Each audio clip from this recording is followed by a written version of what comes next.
Hey guys, my name is Dr. Mohit Savlani. I have secured All India rank of 744 in this NEET PG 2024 and an All India rank of 944 in this INESET May 2024. First and foremost, I would like to thank each one of you for incredible love and support shown to my last video. Given such amazing response, I have decided to continue this journey further ahead. And since INESET exam is also approaching nearby, I thought I could assist you guys. I would be very grateful if I could help even few of you. So without further ado, let's begin. So as I told you in my last video that there are two essentials to crack this exam. First is solid concepts and second is solid notes. Regarding solid concepts, we would cover it in further videos. Today my purpose is to tell you about solid notes. Before telling various ways to do it, I would like to ask you a question. What does it mean to have solid notes? Solid notes का मतलब क्या है? Solid notes का मतलब first it should cover 90% of the topics. Why not 80%? Why not 100%? 80% इसलिए नहीं क्योंकि it will create a feel of incompleteness. आपको कॉन्फिडेंस नहीं आएगा अपने नोट्स पे और आपको एक एंजाइटी क्रिएट होगी. तो उस एंजाइटी को अवॉइड करने के लिए, एक कॉन्फिडेंस को क्रिएट करने के लिए 90% topics at least it should be covered in your notes. But why not 100%? तो इस माइंडसेट को बनाना, इस फैक्ट को एक्सेप्ट करना बहुत जरूरी है कि 100% of any subject can never be achieved. Impossible है 100% सब्जेक्ट को कवर करना. और 100% सब्जेक्ट को कवर करने के चक्कर में आपकी जो ग्रिप है उस सब्जेक्ट पे तो स्ट्रांग हो जाएगी लेकिन दूसरे सब्जेक्ट पे वीकन हो जाएगी. To grab hold very strongly few subjects you will lose your grip on other subjects. मैं हमेशा बोलता हूँ कि being average in all subjects is better than excel in few subjects. तो ये बात आपको समझना बहुत जरूरी है कि 100% कभी भी अचीव करने की कोशिश मत करो. अगर हाँ एक बार आपकी 2 से 3 से 4 रीड हो जाए उसके बाद आप you can try, but still 4th read also मैं रिकमेंड करूंगा कि try to cover 90% topics only. Otherwise आप क्या करोगे, एक ही सब्जेक्ट में अपना बहुत सारा टाइम भी दे दोगे, आपकी एफिशिएंसी भी गिरेगी और जर्नी भी बोरिंग लगने लगेगी. So there are two ways to make solid notes. First is cut down your main notes. Second is pick a short source and annotate it. Personally, I recommend second one. Why? There are few reasons behind it. पहला reason, it doesn't create FOMO. मैं जब भी main notes पढ़ता हूँ, अगर मैं सिर्फ उसके हाईलाइटेड नोट्स को या हाईलाइटेड चीज़ों को पढ़ के आगे बढ़ जाता हूँ तो मुझे एक सेंस ऑफ इनकम्प्लीटनेस फील होता है. एक फोमो क्रिएट होता है कि यार कुछ मिसिंग तो नहीं रह गया. वो कॉन्फिडेंस नहीं आता है, एक एंजाइटी क्रिएट होती है. That's why I choose second one because it suits me. जैसा कि मैं बोलता हूँ, do what ever suits you best. अगर आपको पहला मेथड सूट करता है तो go for it. But before that कुछ रीजंस बताना चाहूँगा. Second is all subjects eight one place. सारे 19 सब्जेक्ट्स आप वन प्लेस पे कवर कर सकते हो. ये मेरी इतनी सी मॉड्यूल है बीटीआर प्लस बीटीआर बोनस की, इसी के अंदर मैंने पूरे 19 सब्जेक्ट्स कवर कर लिए हैं. इसी को मैंने जनवरी के बाद से टोटल एग्जाम तक 6 महीने पढ़ा है. इसके अलावा मैंने मेन मॉड्यूल्स को हाथ भी नहीं लगाया जनवरी से. तो मेरे सामने जरूर रखे रहते थे लाइब्रेरी में. अगर मुझे कुछ डाउट होता था तो मैं 5-10 मिनट के लिए निकाल के देख लेता था. इसके अलावा मैंने कभी भी उनको ज़्यादा टच नहीं किया है. इसी को ही मैंने पढ़ा है. तीसरा advantage, no doubling of content. मुझे पता है कि मेरे कौन से पेज पे टीबी लिखा है तो मैं उधर ही अपना पूरा माइक्रो, फार्मा, पैथो, मेडिसिन सब उसका टीबी का वहीं लिख देता हूँ. बिल्कुल भी किसी भी लाइन को रिपीट नहीं किया. मुझे पता है कि मैंने इसके अंदर एक भी लाइन को डबल नहीं किया. इसी कारण ये इतने कंसाइज हो पाए. Fourth point, you can modify your own way. बहुत बार होता है कि आपको कोई चार्ट, कोई डायग्राम कहीं और से पसंद आता है, इस मॉड्यूल का पसंद नहीं आता है. आपको लगता है वहाँ से ज़्यादा इजी है, मेमोराइजेबल है, तो वहाँ से आप कट आउट करके यहाँ पेस्ट कर सकते हैं. या मेन नोट्स में भी कर सकते हैं बट इसमें भी कर सकते हैं. दोनों में ये एडवांटेज है. हैंडी हो जाता है, इसमें हैंडी होता है. इसमें आपको मर्जी आए जहाँ लगा सकते हैं, जैसे आए लिख सकते हैं. बहुत ज़्यादा हैंडल करना ईजी हो जाता है. और fifth point, less bulkier the notes are lesser the anxiety during last 10 days. भाई देखो, लास्ट 10 डेज का जो गेम है बहुत इंपॉर्टेंट है. उस समय अगर आपको एंजाइटी हुई, आपकी एफिशिएंसी गिर जाएगी, आपकी रैंक भी गिर जाएगी. उस समय कॉन्फिडेंस रखना बहुत जरूरी है. उस समय कॉन्फिडेंस एक मेन प्ले होता है. तो that's why I choose second one. Now second point, it should not be bulky. बल्कि नहीं होने चाहिए, दिखने में छोटे होने चाहिए. बाहर से जब आप देखो उसे, फर्स्ट पहली जब साइट हो आपकी नोट्स पे कि यार आज मुझे ये कवर करना है, तो नोट्स ज़्यादा बल्कि नहीं दिखने चाहिए. क्यों? क्योंकि अगर वो बल्कि दिखेंगे तो आपको एक पहली नज़र में एक एंजाइटी क्रिएट होगी कि यार क्या आज मैं ये कर पाऊंगा. लास्ट 10 डेज़ में आपके पास एक सब्जेक्ट के लिए 6 घंटे ज़्यादा टाइम नहीं होगा. अगर आपको उस समय एंजाइटी हो गई कि यार ये 6 घंटे में नहीं होंगे तो आपकी एफिशिएंसी गिर जाएगी. मैंने बहुत सारे लोगों को देखा है आखिरी 10 डेज़ में एंजाइटी के कारण जो उन्हें आता है उसमें भी अच्छा परफॉर्म नहीं कर पाते. तीसरा पॉइंट, इट शुड बी रिवाइजेबल. चौथा पॉइंट, इट शुड बी मेमोराइजेबल. रिवाइजेबल का मतलब है कि चार्ट्स में होना चाहिए, फ्लो चार्ट्स होने चाहिए, डायग्राम्स होने चाहिए, कि मतलब बड़े बड़े टॉपिक्स भी ऐसे आपने प्रेजेंट किए हो आपके नोट्स में कि वो बहुत जल्दी रिवाइज होता है, स्पीड जल्दी हो और टाइम कम लगे. मेमोराइजेबल मतलब निमोनिक्स हो, डायग्राम्स हो, ऐसे कोई स्टोरी लाइन्स बनी हो जिससे कि वो आपको याद भी रहे, सिर्फ पढ़ के आगे नहीं निकलना है. Now before telling you how to annotate, I want to tell you when to annotate. कब एनोटेट करना है ये भी जानना बहुत ज़रूरी है। अगर आप अपनी फर्स्ट रीड में है और अपनी फर्स्ट रीड अगर आपने मेन नोट से ले रहे हैं, मैं भी हाईली रिकमेंड यही करता हूँ कि फर्स्ट रीड अपने मेन नोट से ही होनी चाहिए। तो उसमें आप अगर मेन नोट से पढ़ रहे हो तो आप जितना चाहे उतना एनोटेट करें, except those question in which the marker is less than 50%, कि 50% से कम लोगों ने उसको सही किया है, उस क्वेश्चन को अवॉइड करने की ट्राई करिए। बाकी जो क्वेश्चन लगा रहे हैं, जो कंसेप्ट आप यूट्यूब से या कहीं से भी पढ़ रहे हैं, अगर उसको आपको एनोटेट करने का मन है कि आपके नोट्स में नहीं लिखा है, लिखिए। डबल से लिखना है उसमें ऑलरेडी, फिर भी लिखना है, फिर भी लिखिए कि भाई इसमें ज़्यादा अच्छा लग रहा है, ज़्यादा रिवाइजेबल मेमोराइजेबल फॉर्म में, तो भी लिखिए, कोई दिक्कत नहीं, क्योंकि अल्टीमेटली यही आपकी स्टैंडर्ड बुक बनेगी, यही आपकी डिक्शनरी बनेगी। जब लास्ट रीड ले रहे होंगे आप, जब आखिरी 10 डेज़ में होंगे, जब आपको कभी कभार ऐसा होता है कि यार एक चीज़ याद आती है कि यार मैंने ये जो टॉपिक है फर्स्ट रीड में पढ़ा था, बट अब वो कहाँ है, मैं अब क्यू बैंक तो वापस स्क्रॉल नहीं कर सकता, मैं क्यू बैंक में देखा था या मैंने यूट्यूब में देखा था, तो मैं वापस स्क्रॉल नहीं कर सकता, उसमें बहुत ज़्यादा टाइम जाएगा। उस समय एक एक मिनट बहुत इंपॉर्टेंट होता है, तो उस समय आपका टाइम बचाएगा ये। आपको बस स्टैंडर्ड अपनी जो बुक है, अपनी डिक्शनरी है, जो मेन नोट, उसको खोलना है, वहाँ पे उस पॉइंट को देखना है और बस आपका काम हो गया। तो इसलिए पहली रीड में जितना चाहे करिए, except those question in which the marker is less than 50%। Second read अगर आप मेन नोट से ले रहे हैं तो now annotated wisely. Second read लेते वक्त भी आदमी को इतना ज़्यादा ज्ञान नहीं होता है कि क्या इंपॉर्टेंट है, क्या लेस इंपॉर्टेंट है। तो अभी आपको बहुत ज़्यादा वाइज होना पड़ेगा। अगर कोई प्रोफेसर बोल रहा है बहुत ही अल्ट्रा इंपॉर्टेंट है, लिख लीजिए, तभी लिखना, अदरवाइज मत लिखना। बिकॉज अगर आप ऐसे करेंगे तो ऐसा तो आप सब कुछ एनोटेट कर देंगे और पूरा मतलब वाइट पेज ही नहीं बचेगा, पूरा ही फिल अप कर देंगे आप सारे पेजेस को। इसके अलावा अगर आप सेकंड रीड शॉर्ट शॉर्ट से ले रहे हैं तो डू नॉट एनोटेट।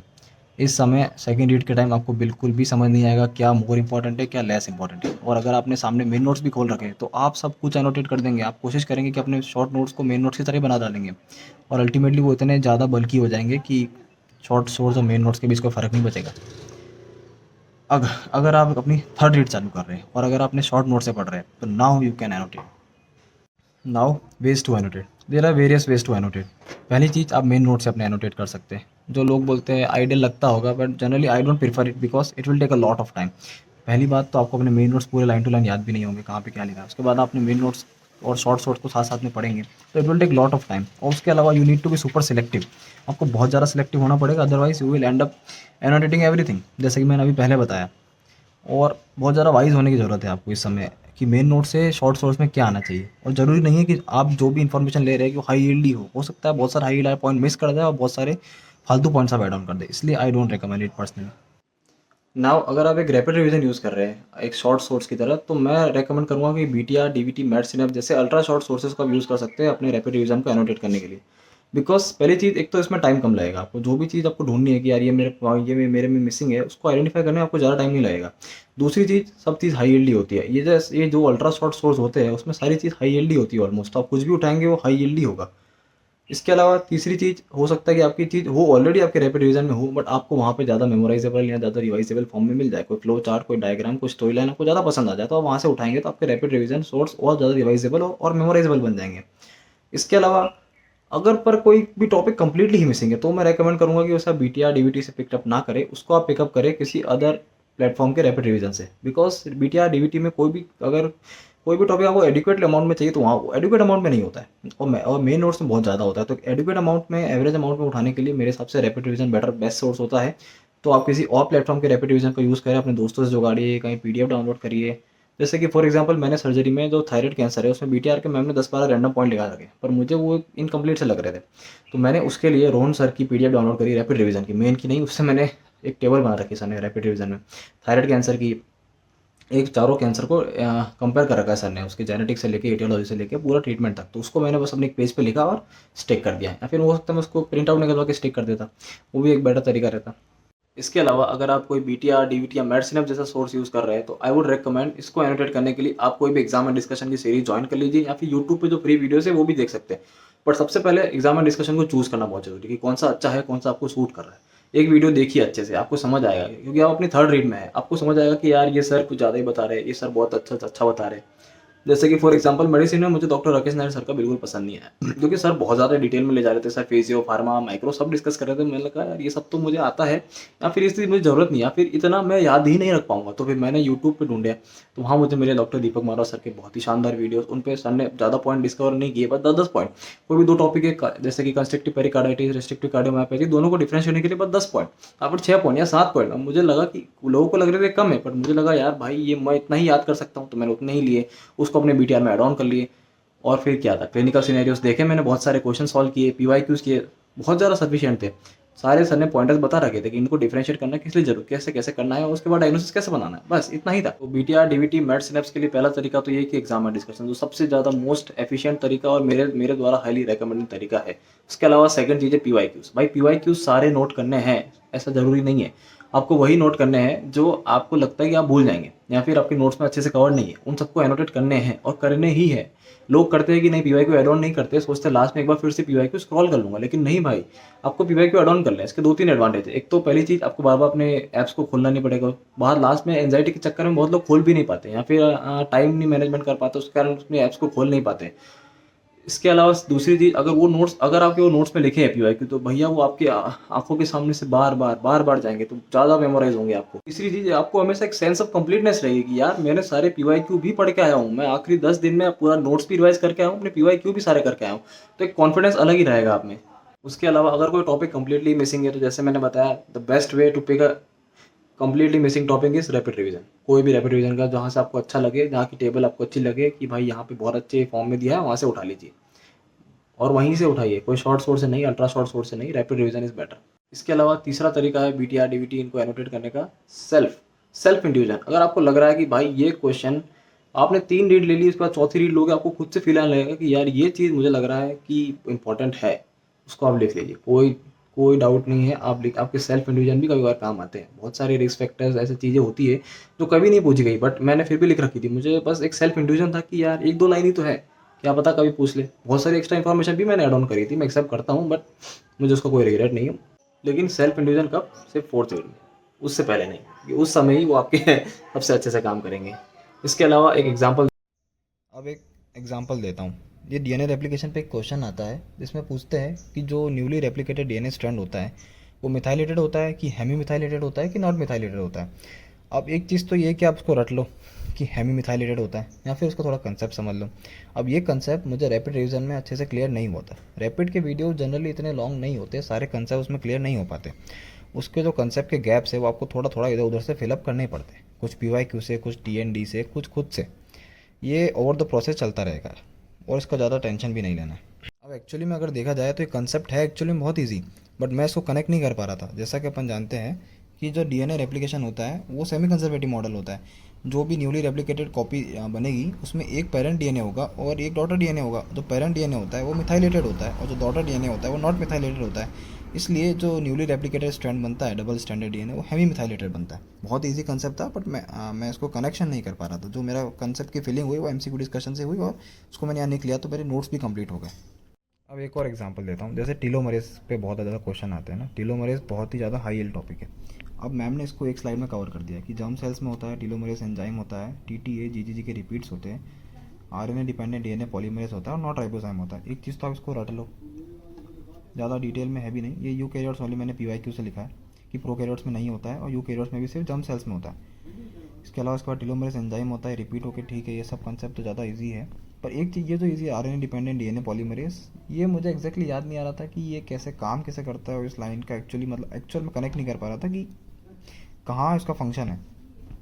फिर मुझे मैम ने एमसीक्यू डिस्कशन में एक्सप्लेन जब किया, तब मुझे बहुत अच्छे से ये कंसेप्ट भी बन गया और सब समझ आ गया कि एक चीज़ होती है एंड रेप्लिकेशन एरर। ये अपन ने पढ़ा भी है कि जब डीएनए रेप्लिकेट होता है तो सबसे पहले जब 3' स्ट्रैंड है, यहाँ से लीडिंग स्ट्रैंड बनता है, तो जब यहाँ पे सबसे पहले एक प्राइमर लगता है, ये जो एक प्राइमेस एंजाइम आता है जो वहाँ पे एक प्राइमर लगाता है, उसके ऊपर डीएनए रेप्लिकेशन स्टार्ट होता है। तो प्राइमर की ज़रूरत क्यों होती है? क्योंकि जो डीएनए पॉलीमरेज एंजाइम है उसको एक प्रायर 3 हाइड्रोक्सिल ग्रुप की जरूरत होती है। वो प्रायर 3 हाइड्रोक्सिल ग्रुप होता है, तो उसी के ऊपर वो अपने डीऑक्सी न्यूक्लियोटाइड्स को ऐड ऑन कर सकता है, इसलिए प्राइमर की जरूरत होती है।